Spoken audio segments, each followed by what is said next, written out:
Assalamualaikum warahmatullahi wabarakatuh. Innal hamdalillah nahmaduhu wa nasta'inuhu wa nastaghfiruh wa na'udzu billahi min syururi anfusina wa min sayyiati a'malina may yahdihillahu fala mudilla lahu wa fala hadiyalah.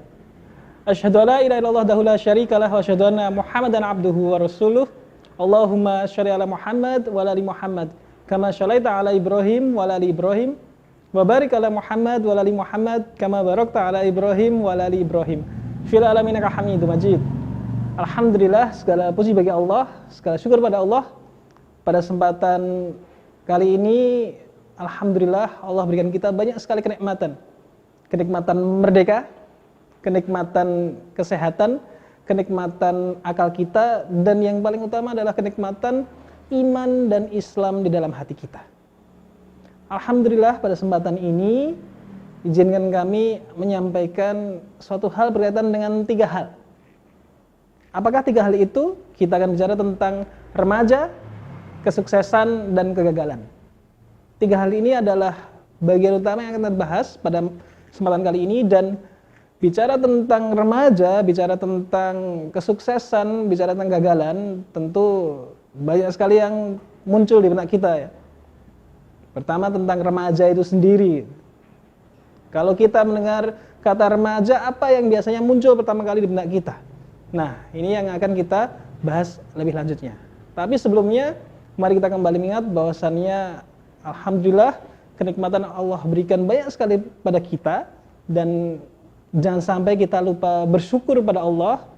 Maka harapannya dimanapun teman-teman berada, dimanapun para sahabat sedang beraktivitas, jangan pernah lupa untuk senantiasa menguatkan keimanan dan keislaman kita melalui terus dan terus mencari ilmu, memahami din ini dengan sebaik-baiknya. Nah, bicara tentang remaja, kesuksesan, dan kegagalan. Buat teman-teman yang beberapa waktu terakhir, nah tema ini sedikit banyak nanti akan berkaitan dengan para pejuang SBMPTN gitu ya. Jadi teman-teman yang berapa waktu yang lalu mendapatkan pengumuman, nah semoga apa yang kita bahas pada kali ini bisa menjadi hal yang membantu atau paling enggak memberikan sedikit pemahaman dan semoga pencerahan, insya Allah. Nah, remaja, kesuksesan, dan kegagalan. Apa itu remaja? Remaja mungkin yang di sana sedang saat ini usianya usia SD, usia SMP, usia SMA, usia kuliah, ngaku remaja, katanya rada kebangetan ya. Kalau kita bicara remaja, sebenarnya kalau berasal dari bahasa asalnya ya, kata remaja sendiri digunakan dalam bahasa Inggris dengan istilah teenager. What is teenager?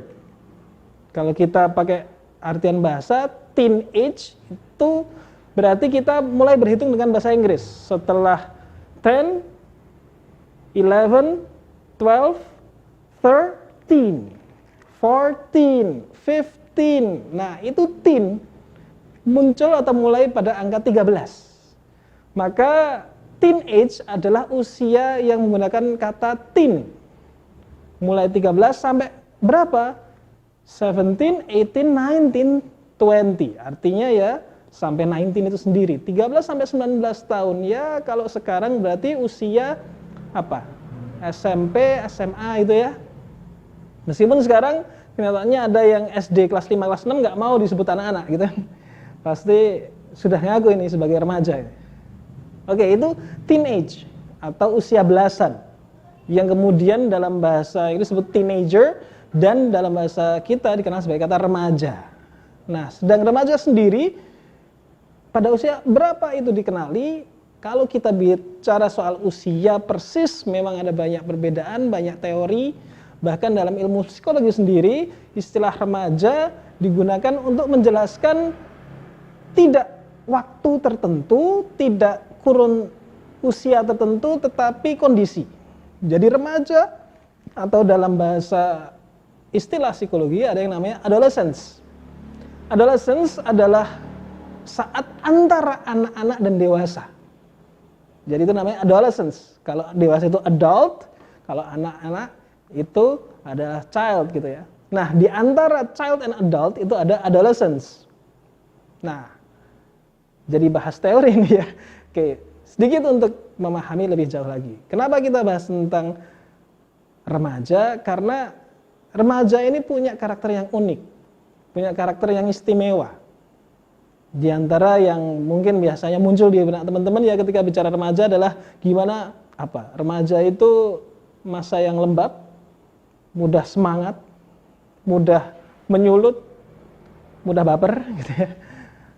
Mungkin ada yang mengaitkan remaja dengan apa? Selain baper, krisis, tapi sisi yang lain justru malah punya motivasi yang lebih kuat dibandingkan usia-usia yang sudah menua gitu ya. Maka bicara remaja ini penting bagi kita untuk memahami esensinya. Kalau ada yang bilang bahwa remaja itu masanya masa orang krisis, orang baper, siapa bilang? Oh ada yang bilang bahkan seorang psikolog gitu ya, namanya Stanley Hall, singkat aja S. Hall gitu ya. Stanley Hall ini alias S. Hall ini menyebutkan bahwa remaja itu adalah masa-masa krisis, storm and stress. Dan ini masalahnya. Kenapa? Karena dengan pernyataan S. Hall bahwa remaja itu masa krisis, menjadi seolah-olah bahwasannya kalau ada remaja baper karena nggak lulus SBMPTN, baper karena dikasih undangan sama mantan, baper dengan segala macam alasan, itu wajar. Nah ini yang menjadi permasalahan. Seharusnya seorang remaja, anak muda, tidak seperti itu. Loh, katanya psikolog tadi, ya psikolog itu menyebutkan hal demikian, tetapi sebenarnya ada permasalahan di prosesnya. Kenapa? Penelitian yang dilakukan oleh Stanley Hall itu hanya terbatas pada pemuda-pemuda yang ada di Amerika pada saat itu. Tahun berapa? Tahun 60-an. Bahkan sebelumnya. Ngeri kan? Makanya kalau kita kemudian dengan mudah mengiyakan bahwasannya remaja itu masa baper, masa krisis, efeknya kita jadi merasa bahwa ya wajar gitu ya, remaja itu bermasalah, remaja itu punya krisis karena emang usianya usia bermasalah. Dan inilah yang kemudian jadi pemahaman orang kebanyakan, baik itu pendidikan di sekolahan, guru-guru, orang tua, udah biarin aja, namanya juga masa-masa baper, nggak usah dipeduliin. Justru ini akan menjadi masalah selanjutnya. Nah, teman-teman semua, bicara remaja, bicara kesuksesan, bicara kegagalan. Ternyata apa? Ternyata remaja ini adalah masa di mana akan menentukan masa depan yang lebih jauh, yaitu masa dewasanya. Maka kita harus tahu bagaimana mempersiapkan dengan baik sejak sekarang agar remaja-remaja Indonesia, kita sebut saja dengan nama remaja utama. Bukan remaja krisis, bukan remaja yang kemudian baperan, apalagi remaja ngambang. Kalau remaja krisis, dia ngerasa baper nih, krisis. Wah, aku banyak masalah nih, aku nggak lulus SBMPTN, aku ada masalah merah jambu gitu ya. Aku ada masalah begini begitu. Dia krisis dan dia merasa krisis. Kalau remaja ngambang, udahlah, nggak usah dipikirin cita-cita, nggak terima nggak apa-apa, diterima ya alhamdulillah. Dalam artian apa? Dalam artian bukan berarti dia kemudian menerima, tapi sebenarnya dia ngambang. Dia sendiri nggak tahu apa cita-citanya, dia sendiri nggak tahu apa yang penting buat dia. Hidup ngalir aja men, nggak usah susah-susah. Nah ini juga masalah. Kenapa? Karena dia nggak punya prinsip hidup, dia nggak punya keyakinan dan arah hidup, tetapi dia merasa biasa-biasa saja. Bukan ini remaja yang kita harapkan. Yang kita harapkan adalah remaja yang memiliki orientasi dan prinsip hidup yang kuat. Dan untuk itu, seorang remaja utama, seorang remaja yang sukses, harus melihat kesuksesan dan kegagalan dengan baik. Salah melihat sukses dan gagal, maka salah juga berjuang untuk mencapainya.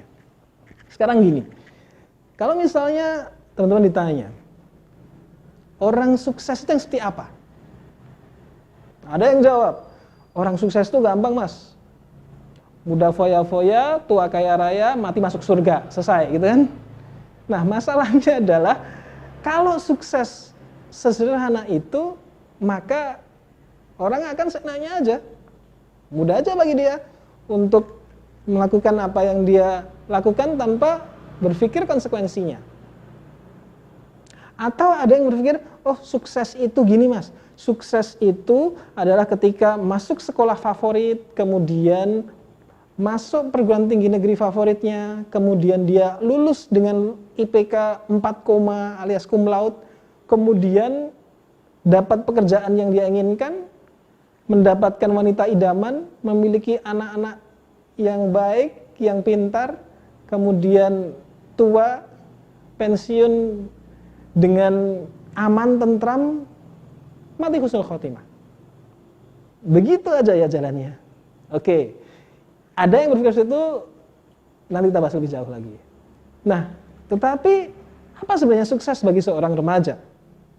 Menarik kalau kita coba simak, ada sebuah konsep yang disampaikan oleh seorang psikolog perkembangan, namanya Papalia.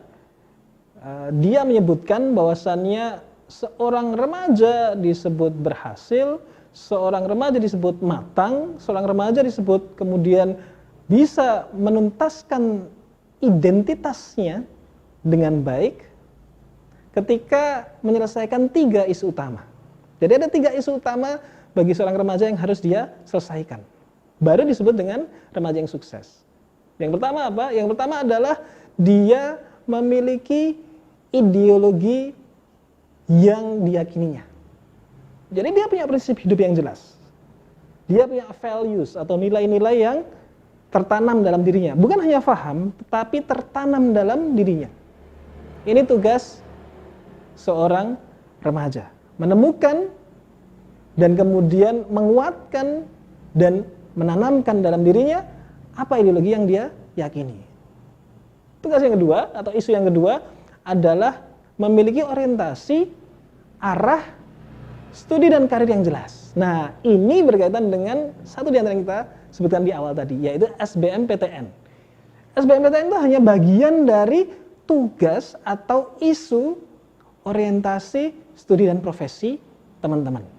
Nanti kita bahas secara lebih khusus.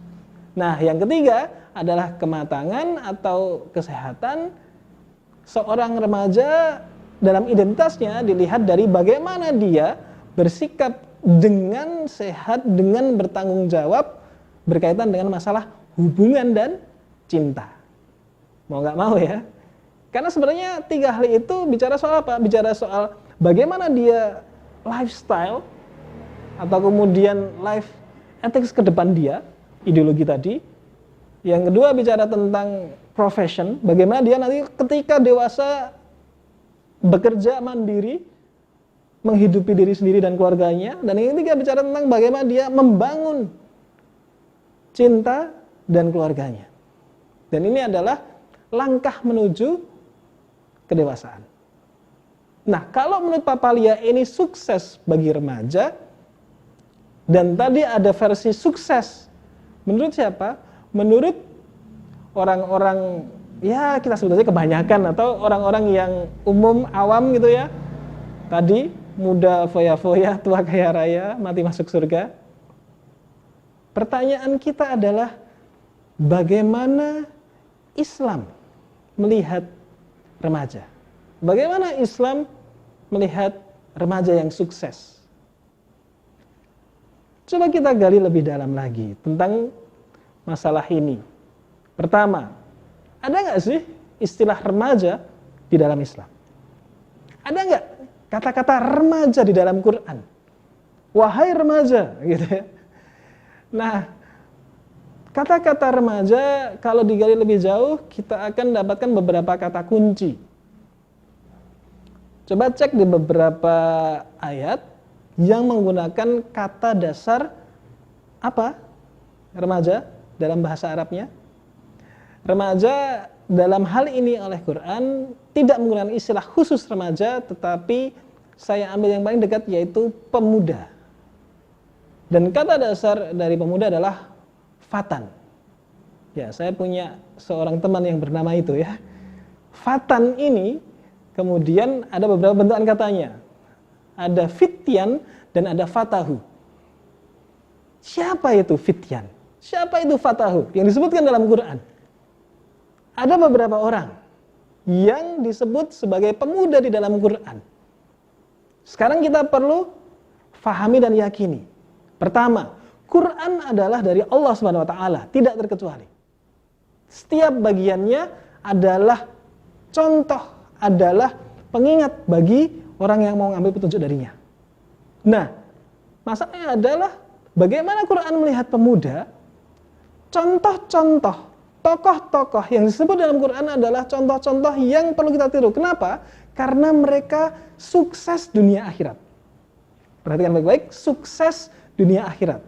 Bahkan ketika menurut orang awam, dunianya nggak sukses. Kok bisa? Ya iya. Sekarang gini, nabi. Apakah semua nabi masuk surga? Ya, jelas ya. Semua nabi masuk surga. Pertanyaannya, apakah semua nabi kaya? Apakah semua nabi itu sehat walafiat kuat? Apakah semua nabi itu kemudian hidupnya foya-foya? Kalau tadi yang ingin foya-foya. Nah, kita balik ke masalah pemuda. Sama dalam hal ini. Pemuda-pemuda yang jadi contoh dalam Quran adalah pemuda-pemuda utama. Pemuda-pemuda yang sukses dunia akhirat. Siapa mereka? Siapa itu fityan? Siapa itu fatahu? Yang pertama fityan. Fityan itu akan kita temukan ketika kita membahas kisah dari 7 orang pemuda. Siapa mereka? Ya, Ashabul Kahfi. Kalau di sini mungkin Ashabul Kahfi ya, yang banyak ya. Ini Ashabul Kahfi. Siapa itu Ashabul Kahfi? Mereka adalah 7 pemuda.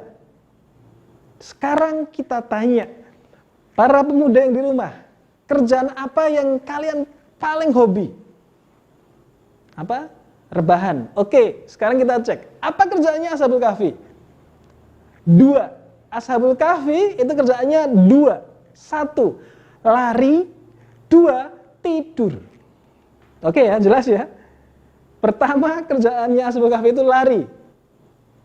Yang kedua kerjaannya Ashabul Kahfi itu tidur. Dengan kerjaannya seperti ini, mereka mendapatkan jaminan masuk surga. Oh, mantap ya. Mau ya? Jogging, tidur, masuk surga. Enak kan ya? Tetapi masalahnya bukan apa yang mereka lakukan. Masalahnya adalah kenapa mereka lari, kenapa mereka tidur. Kembali ke bicara tentang yang disebutkan oleh Pak Pria tadi. Ini masalah ideologis. Alasan mereka melakukannya tidak lain adalah karena keyakinannya. Kalau kita paham, saat itu mereka dikejar-kejar oleh pasukan kerajaan yang mengejar mereka karena tidak mau menyembah rajanya. Mereka beragama lurus, mereka beragama Islam, menyembah Allah SWT, sehingga memilih lari untuk menyelamatkan diri dan iman mereka. Lari demi menyelamatkan iman, bukan lari demi diet, ya, bukan lari demi pansos gitu ya, kemudian nanti foto, upload sosmed gitu ya.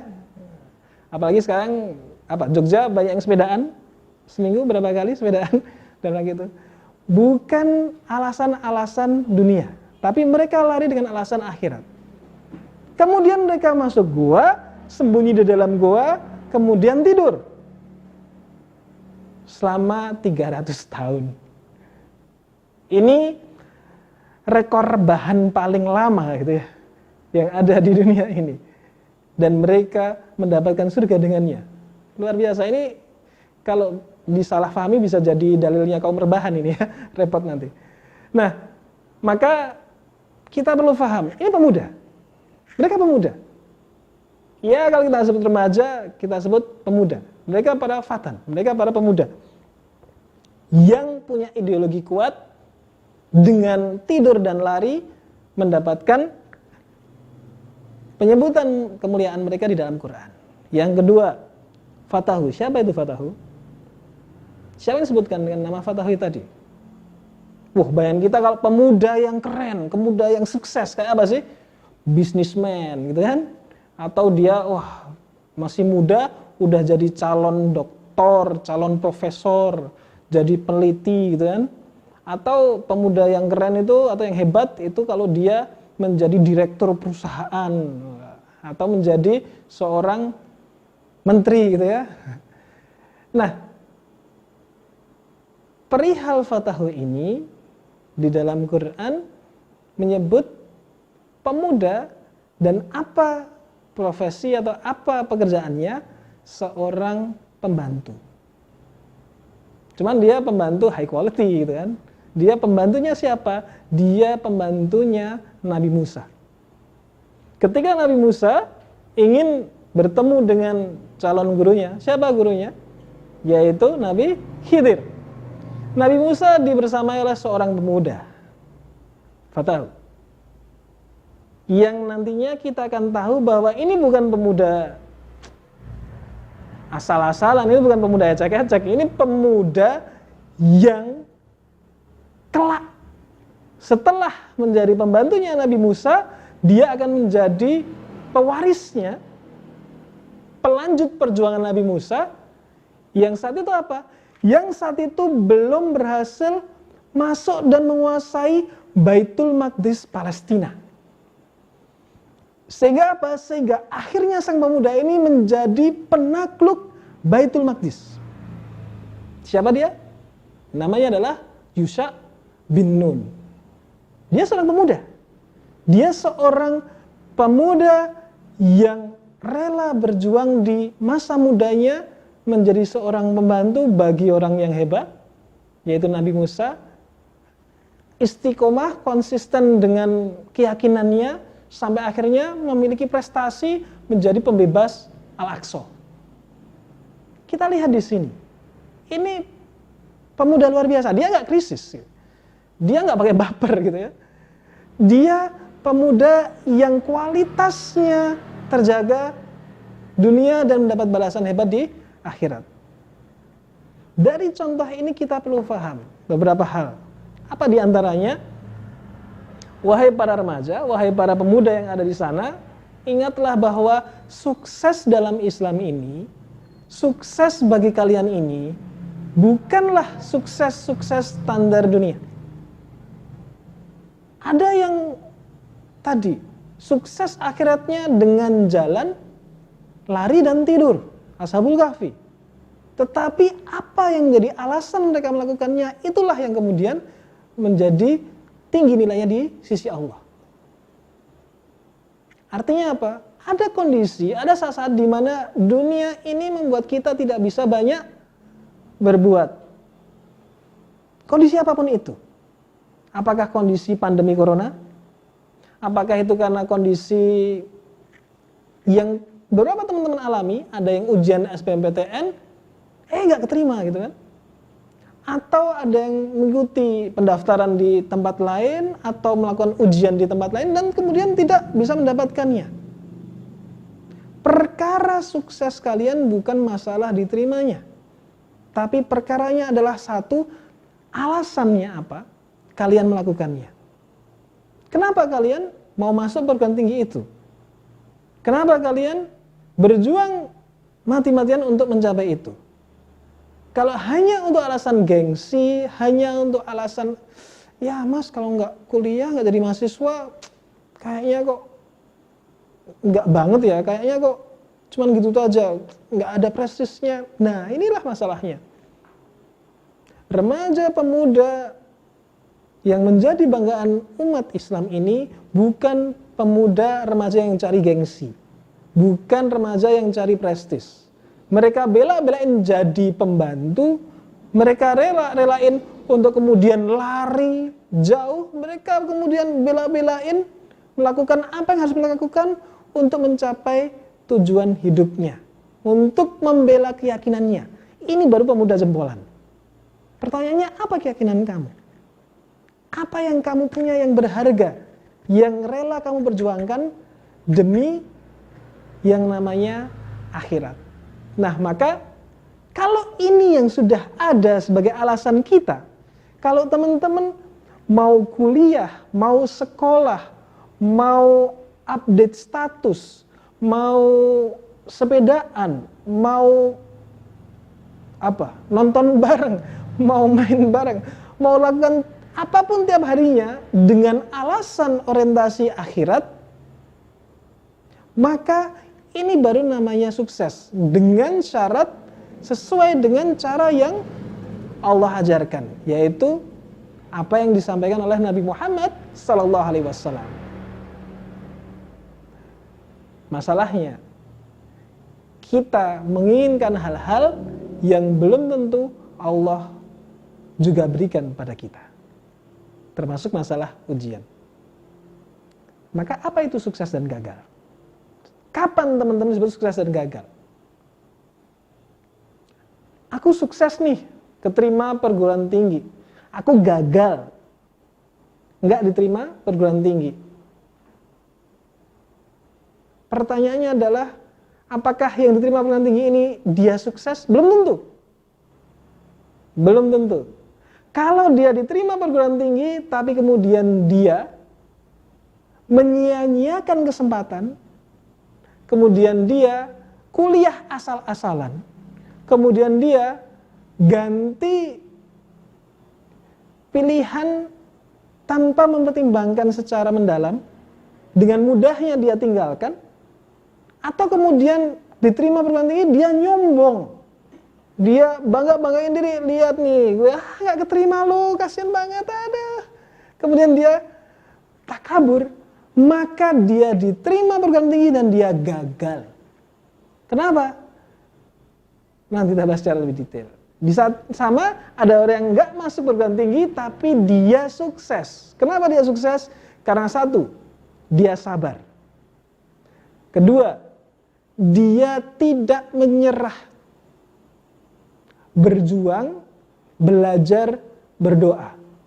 Ada kalanya sesuatu yang Allah berikan untuk apa? Agar dia berusaha lebih giat dan berusaha lebih dekat pada Allah. Kata kuncinya, berusaha lebih dekat pada Allah. So what is the meaning of success? Sukses, standar kita sebagai seorang muslim adalah ketika sesuatu membuat kita lebih dekat pada Allah, itu sukses. Ketika sesuatu membuat kita lebih jauh dari Allah, itu gagal. Apapun kondisinya, dimanapun tempatnya, kalau kita bisa lakukan ini, maka sukses gagal ditentukan oleh itu. Maka tadi, ada yang lulus perguruan tinggi tapi dia semakin jauh sama Allah, dia takabur lah, dia gak jalankan amanahnya, dia sia-siain kesempatannya.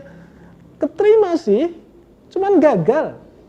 Karena apa? Semakin jauh sama Allah. Tapi ini ada yang gagal perguruan tinggi tapi dia malah jadi lebih dekat sama Allah. Dia jadi lebih bersyukur, dia jadi lebih bersabar, dia jadi semakin meningkatkan iman dan takwanya pada Allah, maka dia sukses. Jadi jangan dikira bahwa kamu sukses gagal standarnya cuma standar yang tampak aja. Awang jelas tadi ya, ada pemuda-pemuda yang secara duniawi kita lihat mereka direndahkan, tetapi sesungguhnya oleh Allah dia dinaikkan derajatnya. Maka teman-teman semua harus paham betul bahwa sukses gagal ini bagi kita standarnya bukan standar-standar yang tampak dunia. Mudah bagi Allah. Kalau Allah sudah cinta, kalau Allah sudah ridho, mudah bagi Allah memberikan apa yang kita mau. Tetapi apa? Tetapi Allah tahu, Allah yang lebih tahu apa yang paling kita butuhkan. Karena apa? Mungkin aja buat teman-teman yang misalnya nggak keterima gitu ya, nggak keterima perguruan tinggi, mungkin saja ada di antara teman-teman yang justru kalau diterima makin jauh sama Allah. Mungkin saja ada mereka yang ketika mendapatkan nikmat justru malah lupa sama Allah. Maka Allah tahan nikmatnya. Allah berikan di saat dimana dia udah siap dan matang dan imannya ini sudah cukup kokoh sehingga ketika nikmat diberikan dia bertambah syukurnya. Maka yang kita lakukan bukanlah mengais-ngais berusaha untuk mencapai dunia itu, tapi yang kita siapkan adalah diri kita untuk mendapatkan nikmat Allah. Mau apapun itu, kemudian kita siap untuk bersyukur. Siap untuk bersabar untuk terus mencapainya. Nah, maka teman-teman semua, bicara soal remaja, bicara soal sukses, bicara soal gagal, sekali lagi, kalau kita pakai standar manusia awam tadi ya, remaja, muda, foya-foya, tua kaya raya, mati masuk surga, ya siapa yang bisa jamin gitu. Atau kita pakai standar psikologi tadi, remaja sukses adalah remaja yang secara ideologi oke, masuk bisa. Kita bicara ideologi berarti bicara agama ya. Kemudian profesi, ada mereka yang di dunia ini kemudian oleh Allah ditakdirkan tidak menghasilkan omset jutaan, bahkan tiap harinya dia harus berusaha mati-matian untuk sesuap makan, tetapi apa? Ternyata memiliki derajat kemuliaan di sisi Allah yang sangat tinggi. Mungkin saja. Jadi untuk masalah profesi ini bukan masalah seberapa tinggi prestis gengsi yang dia peroleh dari studi, seberapa tinggi dia sekolah, kuliah, seberapa tinggi jabatan dia di sebuah perusahaan. Bukan. Kita perlu cermati yang nomor 2 tadi, masalah orientasi studi dan profesi. Kemudian hubungan dan cinta. Apakah kemudian kalau dia jomblo sampai matinya dia nggak bakal masuk surga? Ya, memang sunnahnya bagi umat Islam ini adalah menggenapkan setengah agama. Tetapi ada mereka yang sudah berusaha, oleh Allah ditakdirkan tidak dipinang oleh manusia tetapi oleh bidadari surga. Pertanyaannya, apakah kita kemudian menjadi orang-orang yang layak mendapatkan kemuliaan itu? Sekali lagi, standar-standar yang kita pakai bukan standar orang awam, bukan standar konsep-konsep yang disebut ilmiah modern, bukan. Tetapi bagaimana kemudian Islam ini mengajarkan apa sesungguhnya yang sukses dan apa sesungguhnya yang gagal itu. Nah, sukses gagal dalam Islam standarnya jelas. Semakin dekat kita kepada Allah, semakin sukses diri kita. Bagaimana caranya supaya semakin dekat kepada Allah? Itulah yang harus kita cari jawabannya. Dengan cara bagaimana? Dengan cara untuk senantiasa mencari ilmu. Karena seluruh hidup kita adalah modal untuk menambah kedekatan kita pada Allah. Nikah bisa nambah dekat pada Allah dan sebaliknya. Kuliah bisa nambah dekat sama Allah dan sebaliknya. Kerja bisa nambah dekat sama Allah dan sebaliknya. Main bareng sama teman bisa nambah dekat sama Allah, bisa sebaliknya. Nonton bareng bisa nambah dekat sama Allah, bisa sebaliknya. Ya kan, tergantung apa yang ditonton kan. Nah, maka teman-teman semua, jadilah pemuda, jadilah remaja yang utama. Siapa mereka? Remaja yang kemudian memiliki keyakinan dan ideologi kuat, memiliki arah orientasi masa depan yang jelas, yang kemudian siap berkomitmen, siap memegang erat apa yang dia yakini itu sampai titik darah penghabisan. Maka inilah remaja yang dicari dalam agama ini. Remaja yang siap berkorban. Ingat, kata kurban bukan atau beda artinya dengan korban. Kurban pakai qaf, yang barusan beberapa waktu yang lalu kita juga peringatan ya, hari kurban, berasal dari kata qorib yang artinya dekat. Jadi seorang menyembelih kambing menghilangkan hartanya, dia nggak kehilangan, dia mengganti apa yang dia punya dengan mendekatkan diri kepada Allah. Itu kurban. Kalau korban, ada orang tabrak jadi korban, dia rugi gitu ya. Enggak. Seorang pemuda tahu bahwa ketika dia memberikan waktunya, memberikan tenaganya, memberikan pikirannya untuk jalan Islam, untuk berdakwah, untuk memuliakan agama Allah, untuk berjuang di jalan Allah, untuk kegiatan masjid, untuk kegiatan perkembangan atau pengembangan masyarakat yang ada di sekitarnya. Semua itu dia lakukan karena niat lillahi ta'ala, maka dia berkurban. Semua itu untuk apa? Untuk semakin qorib, untuk semakin dekat kepada Allah. Maka luar biasa, remaja pemuda seperti ini adalah remaja pemuda yang kemudian siap kelak menjadi pengganti para pemimpin di masa depan. Maka itulah yang bisa kita kemudian siapkan sejak sekarang. Jangan hanya pandang sukses gagal dari sisi mata manusia saja, sisi duniawi saja, tetapi ingat sikap kita terhadap apa yang kita dapat di dunia ini akan menentukan apa yang kita peroleh di akhirat kelak. Selama itu membuat kita semakin dekat kepada Allah, maka apapun yang kita dapatkan di dunia ini membuat kita sukses di mata Allah. Insya Allah itu yang bisa kita bahas pada kesempatan kali ini. Mohon maaf jika ada kekurangan, ada hal yang kurang jelas. Semoga pada kesempatan berikutnya bisa kita bahas dengan lebih tuntas. Kami akhirkan, subhanakallahumma wa bihamdika, asyhadu an la ilaha illa anta, astaghfiruka wa atubu ilaik. Terima kasih, tetap semangat sampai akhirat. Assalamualaikum warahmatullahi wabarakatuh.